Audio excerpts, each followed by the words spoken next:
guitar people, welcome to Have Guitar Will Travel, presented by Vintage Guitar Magazine. With your host, me, James Patrick Regan, otherwise known as Jimmy from the Deadlies. And today I'm speaking with singer-songwriters and guitarists Tom Paxton and John McCutcheon, who is also a multi-instrumentalist. In our conversation, I start with Tom, and he tells us about his home in Alexandria, Virginia, right across the river from Washington, D.C. And he tells us about starting on trumpet before starting a guitar as a senior in high school. The two tell us about when they first met in Boston in the early 80s and how they came together as songwriting partners during COVID. John describes recording their album Together Again in the same room with the exception of Stuart Duncan on fiddle, and Together Again being their second collaboration after their first Together. John discusses his instruments on the album, an ohm banjo and Hudson Dalton guitars, and Tom tells us about his Martin M38 that he has at home. Tom talks about why he retired from touring, and John tells us about his upcoming tour plans, and the two tell us about their writing projects.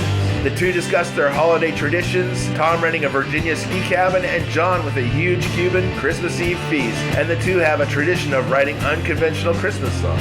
You can find out all you want to know about John at his website, folkmusic.com, that's folkmusic.com, and for more information on Tom, you can go to his website at tompaxton.com, that's tompaxton.com. Please like, comment, share, and most of all review this podcast. I'd really appreciate it. And please support Vintage Guitar Magazine and all the wonderful things they do for us guitar players, because they do so many wonderful things for us guitar players and banjo players. Here's John and Tom. Hey there. How are you, Tom? Hey. Well, it's a pleasure to meet you, Tom. Oh, is this the first time we've met? I think this is the first time we've met, yeah. Well, in this lifetime. In this lifetime, yeah. Yeah. I like the tree in the background. That makes it very... It's nice, isn't it? It makes it holiday-ish. It's an artificial tree. We gave in to them about 5 or 6 years ago, and we've never turned back. It works beautifully. Yeah. Whereabouts are you located? I'm in Alexandria, Virginia. Oh, okay. All right. I'm about 300 yards from the Potomac. Okay. Wow. Yep. That's fantastic. How long have you been there? We've been here in Alexandria since, good 25 years, I guess. Oh, wow. Good. We've been in this house about 20 years. Okay. Is it a new house or an old house? No, it was built in 85. Okay. It's a townhouse on the roof of a big garage across from the old torpedo factory, which is now an art center. Perfect metaphor of swords into plowshares. And, it's like you don't even know it's here if you're walking along in the street down below.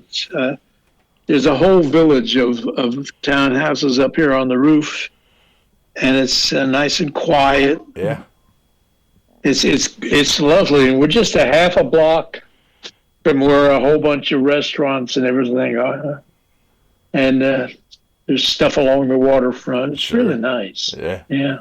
How far are you from Washington, D.C.? About 3 miles. Oh, wow. Oh. Yeah. From my third floor window, I can see the Capitol in the background. Yeah. Wow. And how's the weather? And where are you? I'm in Napa, California. Napa? Yeah. Is that up in the Bay Area? Yeah, it's just north of San Francisco, about 45 or an hour north of San Francisco. Okay. I can't believe how big that state is. I had nothing to do with that. It's about 700 miles from tip to tip, is it? That is correct. Yeah. Wow. That's as big as British Isles. Yeah, it's it's a great state. But I love it there. Yeah. Yeah. How's the weather in Virginia today? It's going in various directions. I think it's heading for clouds now. I think we got rain forecast and maybe snow. The summer basically your rainy season more than the winter? I don't know. When did you start playing guitar? I started playing guitar when I was, I guess, a senior in high school, junior in high school. Okay. I started out, I played trumpet in the high school marching band. Okay. And I loved that. Sure. And then I heard someone playing ukulele, and so I got a ukulele. Okay. And then someone sat on my ukulele, and that was Aloha. Yeah. Nice to see you again, John. Hey, how you doing? I'm doing good. I'm sure you're amazed to see me here before you. Well, it's nice to meet you, Tom, and nice to see you again, John. When did the two of you first meet? In outside of Boston, we did a concert together for Harry. What was it? Lipson. Yeah, and that was God knows when. And he ain't talking. That was the early '80s. Okay. And and then we kept inventing ways to see one another from time to time, and then the pandemic came, and in an effort to combat loneliness and isolation and maybe write a few songs, we thought, hey, let's try writing together. And it turned out to be obviously a good medium for doing it. Sure. Oh, it's perfect. Had you guys written songs together before the pandemic? We wrote one song. We were in a car in England somewhere, and I don't know why we never sang that song. It was someone's been telling me lies. Surprise! Couldn't believe my eyes. Yeah, couldn't believe my ears. I never would have dreamt it in years. And it was all during the Anita Hill hearings, I remember. Oh yeah. And Bill Clinton made an appearance, and George H.W. Bush made an appearance, and it was fun. And of course we quoted one of our greatest political philosophers, Gomer Pyle. Surprise, surprise, surprise. You know what was wrong with that song? The chorus was too long. It was a long chorus, and it changed every time. Yeah. Yeah. But we know that now because we're so much better. We should rewrite it. Next Monday, you and me. Sure.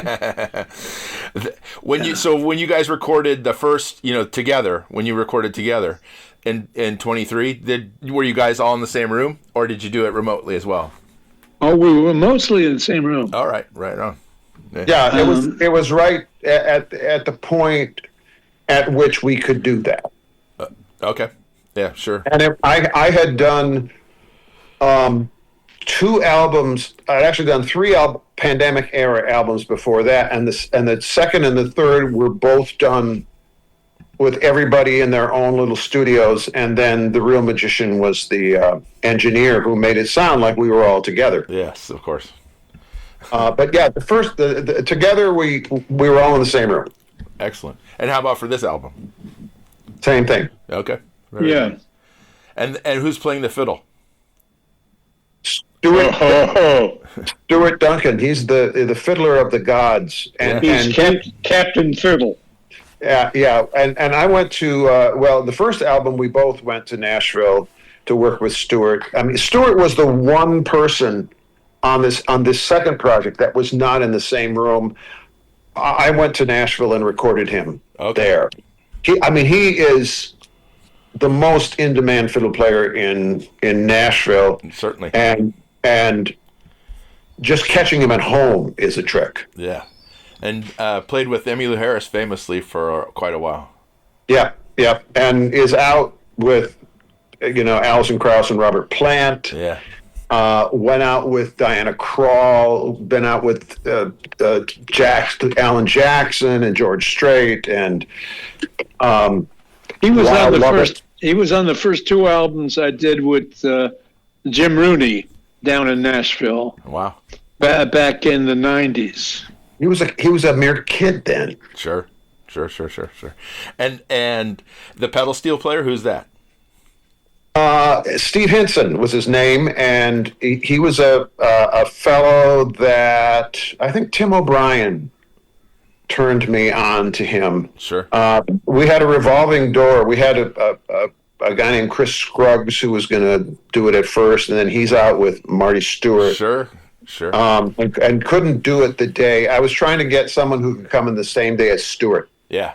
And then some other guy had a family problem, and Tim turned me on to Steve, and he was great. And I was so glad, things like electric guitar and bass and steel, because they're going direct. Yeah.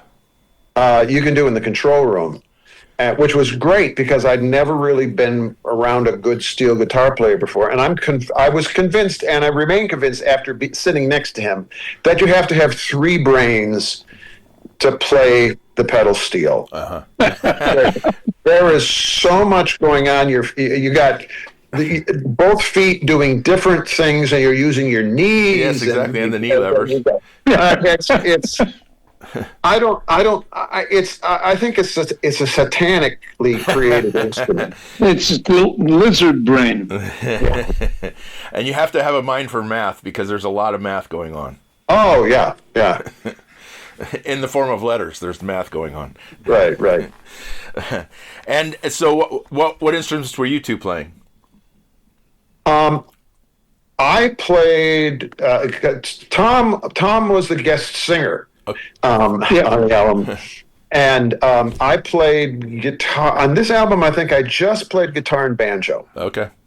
And what banjo were you using? I was using a banjo made by the Ohm Banjo Company. It's actually the prototype of their minstrel line. Okay. With a short scale and a big head, so that the bridge is like in the middle of the head, the 12-inch head, and so it's got a short scale and it sounds beautifully funky. Yeah, absolutely. And the guitar? The guitar is a Husson Dalton. Oh yeah, very good. I used two different Husson Dalton. For the basics, I used a Dreadnought, and then for some of the later stuff, I have it's right over here. It's an OM. Sure. Yeah. Sure. So Tom, you didn't play guitar on the album? No, they didn't let me. What is your guitar of choice though? And when you're I'm playing a Martin M38. M38. Wow. Yeah, well, Utah Phillips said the M38, without them, we never would have got off the beaches.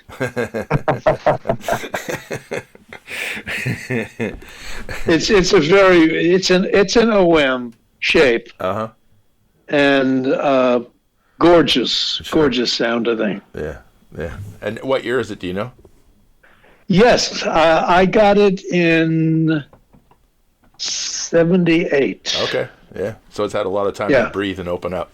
Oh yeah. And the Husson Daltons, what are they? Recent models or are they older? No, they're back in the days before they moved to Stanton. Okay. When it's interesting. I would go around. One of the great things about my work is that I get to visit all the cool guitar shops. Sure. And there's the room where all the high-end guitars and the vintage guitars are, and it always says ask for assistance. Sure. And I don't have to ask for assistance. Yeah. And I would go in there. They just sort of turn me loose. And this was probably 30 years ago. I'd run across these Husson Daltons, and I didn't know who they were, but they were always the greenest guitars in the shop. And for my taste, because it's so subjective, they were always the best. Mm-hmm.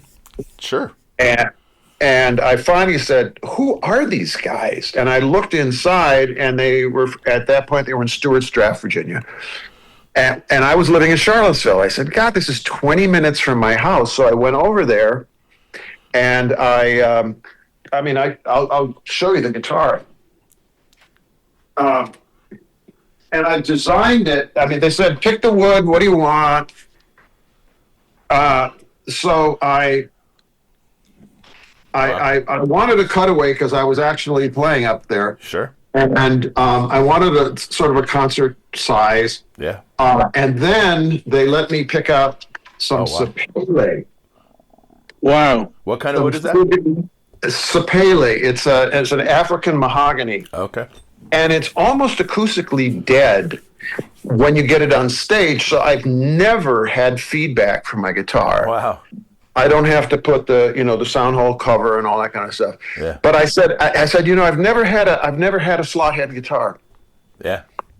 And so they made me this guitar, and I went and picked it up, and it's still the best guitar I've ever played. Right on. Again, for my subjective taste. Sure. And except the first time I broke a string on stage, I discovered why most people don't have slot head guitars. Yeah. So I went back to them and I said, "Did you know about this?" And they said, "Yeah." And I said, "Well, why didn't you tell me?" And they said, "Because then you wouldn't be back here today asking us to build you an exact copy without a slot head." I said, "You bastards." And the dreadnought of theirs, I never intended to get. They were in the process of building me this first guitar. Uh-huh. And there was a shop in Charlottesville called Charlottesville Drum and Guitar. Uh-huh. And I would go in there because they were, I'd go into all the music stores. It's a 35,000 population, I would go in there, they'd let me just play around and whatever I wanted. And they called me one day, they said, "We're going out of business. And whenever you come in, you play this dreadnought Huss and Dalton, and we know you like it. Uh-huh. So we are willing to sell it to you at cost because it'll save us a 15% restocking fee." Oh, right on. And so I said, "Well, can I take it home and play it for like a day?" And I had my teenage son sit in front of me, and I was playing an old early 70s Martin D35. Okay. And I said, "I'm going to A-B this guitar and tell me what you think about it." And after one back and forth, he said, "You look like you're really working to play the Martin, and it sounds like there's a towel over it." Oh my God. He said, the Huss and Dalton it looks like it's way easier for it to play, and it is so alive. Sell the Martin." And that's how I ended up with 3 Huss and Dalton guitars. Right on. Right on. There's nothing pretty about Guitar Lust. Oh, no. I mean, No. every day I receive instrument porn from elderly instruments. Yeah. Yeah. And Stan Webern showed up at one of my shows when I played in East Lansing not long ago, and I said, "You're the bastard that sends me that every day." He says, "I don't even own the company anymore." When the boys were with me out in East Lansing, and we went in Elderly Instruments and hung out for a while, and John Vesner, I found him over in the corner. He had a acoustic guitar, acoustic electric. What do you call them now? Acoustic electric. It's made to go. Yeah. It's an acoustic guitar made to go through a system. Sure. And he wound up buying it. When he got back down to Nashville, he bought it. And it's never out of his hands. I mean, it's, Oh, is that it's not the carbon fiber one, is it? no, it's not. Huh. I can't remember the name. It's a Spanish name. It may even be made in Spain. Huh. But it's a beautiful guitar. Yeah. Right on. It's only about $1,200, $1,300. Yeah. Yeah. And so, Tom, I read that you've retired from touring, at the young age of Yeah, 88? I had to. I mean, I got tired of going to ERs and riding in ambulances and stuff. I had a series of seizures. Okay. The first one in Madison, and I wound up in finishing a show with them in Estes Park, Colorado, and we were doing Ramblin' Boy, which was our usual final song of the regular show. And something was wrong. I was singing along and doing the chorus, and I looked down, and my right hand was not moving. Oh my God. I was not playing my guitar.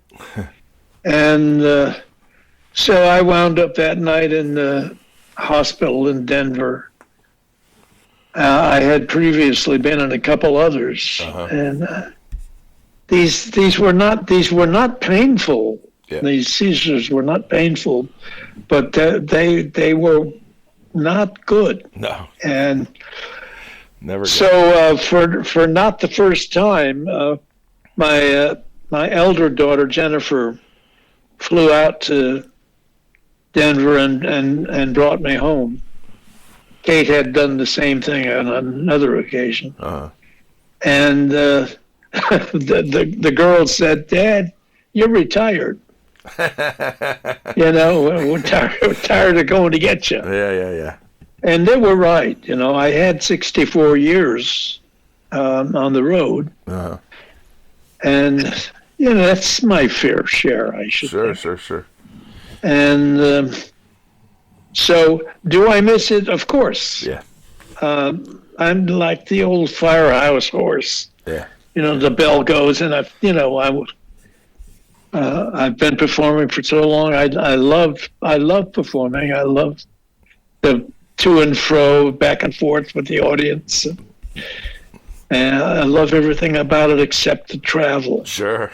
I can understand. And the travel, as anyone can tell you, is worse and worse and worse. Yeah. And I'm too old for that. Sure. So my compensation is I'm writing a lot of songs. Oh, very good. Excellent. John and I write together, and I write with Tim O'Brien. Yep. And Kathy Fink, and I'm having a great time writing some good songs. And John and I are just we're like that. It's we finish each other's sentences. And I was we were talking a little earlier about how we could be brothers or something. We sing, especially when we sing something in harmony. You can't tell which of us is singing what. And that's magical and very, very satisfying to hear singing the chorus of a song from the first album about the campfire. Yeah. The first playback I heard of us singing that chorus, I said, "My God, that's what I'm here for." Yeah. Well, and it's the surprises that make this so much fun. Oh yeah, sure. I think that we've both been doing it long enough that it's not terribly hard work.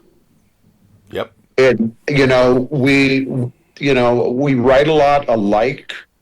We let the songs progress. We're not sitting there with a whip saying, "No, you will do this," because sometimes, and we're both also, I find us particularly accepting of one another's suggestions that we try something a little different. But more than once, it's been, how about if this happened? Yeah.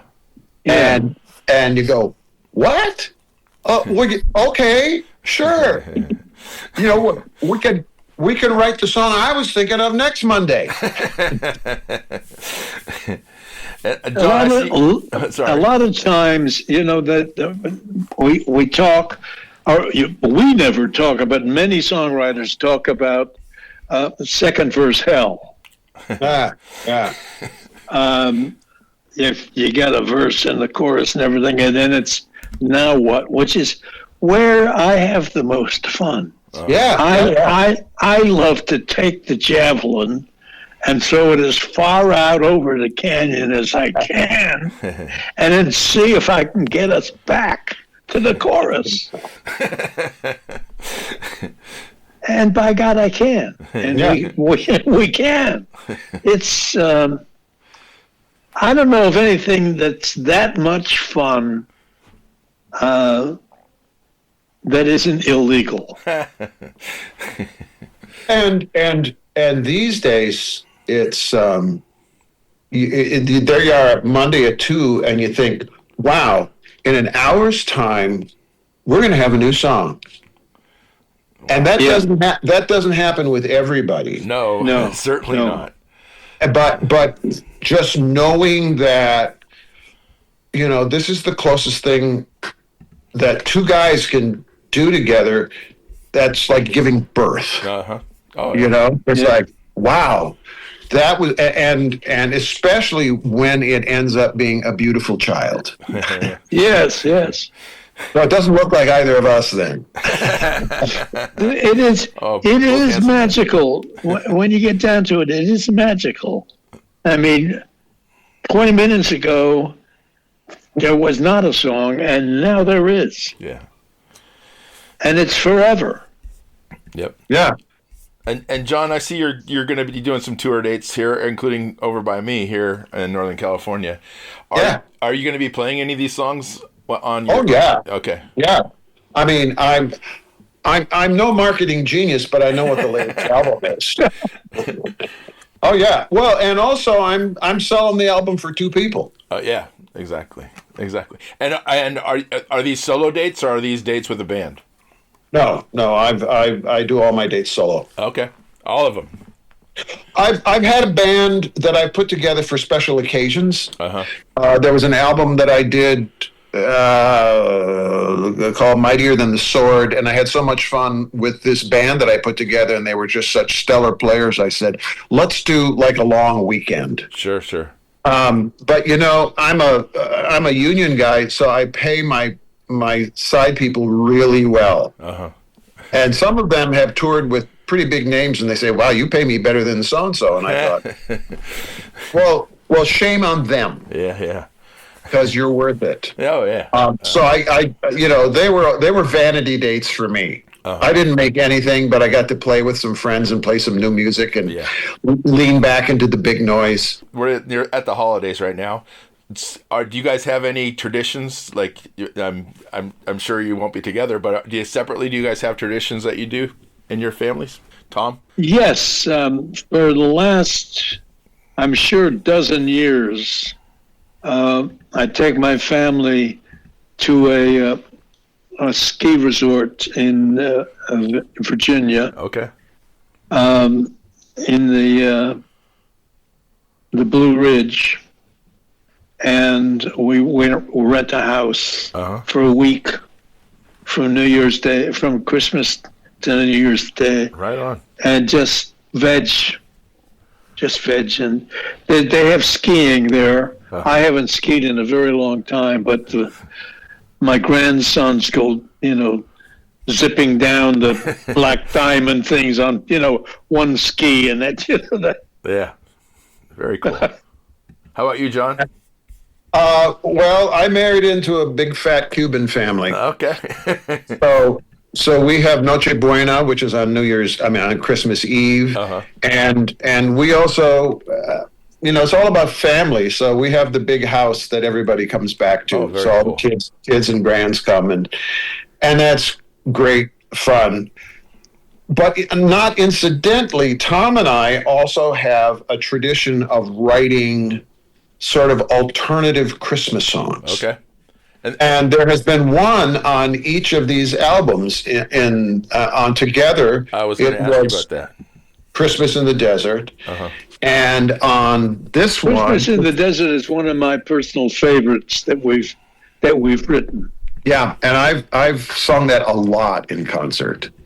And on this album, it's Sergeant O'Reilly. Yeah, exactly. Yep. I was going to And we have others as well.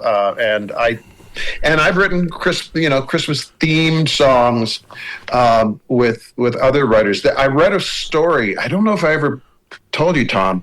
Back in 1929 in Nogales, Arizona, which is a border town. Sure. The main street is the U.S.-Mexican border. They were going to have a big Christmas party, and the Christmas party happened to be held on the courthouse square, which was on the American side. And they said, half our town is on the wrong side of Christmas. And I heard that line, and I went, holy cow, there's the title for a song. And so for that night, everybody convinced the border guards to move the border in such a way that all the children from Nogales, Mexico could join in with the rest of the town, because every other day, they were walking across the street. Yeah. Sure. And so it seemed like a particularly important idea to put into a song in this day and age. So yeah, I mean, so we'll probably hey, Monday, let's write our Christmas song. Oh, wait a minute, we've got a surprise to rewrite. We'll do both. Yeah, sure. And how about childhood Christmas memories? Do you have any childhood Christmas memories? Yeah. Nah. Just family Christmas. Sure. Nothing noteworthy. Or how about you, John? Well, I was part of a huge. I mean, I was and am the eldest of 9. Wow. And I will never forget in 1965, I think it was, my parents giddily announcing that we were going to have the best Christmas present ever because we were going to have a new little baby in July. And being as I was the eldest, and I was about 13 at the time of the announcement, I was the only one in the family who knew how babies happened. And I was horrified. Thinking, my mother would never do that. And when did she find the time? My dad would do that, but with my mother. But that. Yeah, we were all always, well, we didn't have any place to go. Who would take 11 people? So yeah, it was a lot of getting up early and just chaos. Sure. Going back to your current family, is there a Cuban dish that you eat on Christmas Eve? Like, is there? Yeah. The lechon. It's the pork leg. A raw ham. Okay. That is, you slit it all over and you put cloves of garlic in. Sure. Because a lot of people mistake Cuban cuisine for like Mexican cuisine. It's not spicy. It's more Mediterranean. There's a lot of garlic and cumin and olive oil. So the lechon is the centerpiece, but there's yuca. There's fried yuca. There's regular yuca with mole and. There's yuca? What's that? What is yuca? Yuca is a starchy underground root vegetable. Okay. And you can fry it. You can cut it up and fry it like French fries. Sure. Or you mix it. You just boil it, and it's the signature. And of course, flan. Okay. And my wife happens to make the best flan in the world. I proudly say this to all your listeners, so yeah, it's all Cuban food. It's all Cuban food. It's great. Very good.